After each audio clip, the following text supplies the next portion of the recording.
She saw right through him, recognizing that he's haunted by the games and the vengeful souls of the dead, essentially a metaphor for his survivor's guilt, which is also his primary motivator for re-entering the games to get revenge for them. We know Granny has a hairpin knife, and the betrayal she felt in Mingle has started a feud where she claims to have cursed Ji-hoon and the gang. This means Ji-hoon and the pregnant girl's future are intertwined, as she will give birth during the games, and player 222's survival is key to Ji-hoon's character development, as it will prove there is hope in this messed up world, which will affect the frontman wavering his persona into his old good self. This loss caused great pain, but he is shown to be concerned regarding the pregnant player because she reminds him of his wife. This is linked to the scene against Thanos. He was enraged and beat him to a pulp only when he mentioned, "Take care of your own damn kids." 밖에 나가서 함부로 나불대지 말고. But this pregnant storyline will come with sacrifices, as the shaman also claims during the Mingle game, you will be joining her in the underworld soon. This feels like a clear death flag for player 120, as she later states the following. 이들도 절대로 살아서는 여길 못 나가.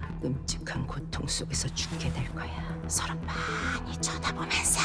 This curse is also aimed at the mother's son. The old lady will be a midwife to help with the pregnancy since she's experienced. But player 44's claim, "If you give up, I will kill you before your gods do," sets the tone of this crazy character, especially since Korean shamanism is an indigenous spiritual tradition that has existed in Korea since ancient times. And although very few Koreans practice it today, the creator of Squid Game has added this character on purpose, as many view shamans as fortune tellers and consult one for serious issues. What's more serious than the Squid Game? But speaking of serious issues, let's talk about God 11 and player 246. Season 2 made it seem like player 246 was killed, right? But the evidence discovered shows it's clear that he survived. The guard who shot him wore a triangle mask, similar to the North Korean woman. This woman sympathized with 246 after meeting his young daughter and was also involved in the organ trafficking plot. She even visits the hospital and enters the girl's room to hold her hand and leave the hat before exiting. This implies she only injured him to fake his death, planning to save 246 during the organ harvesting operation in season 3. The coffin will be used to secretly transport him.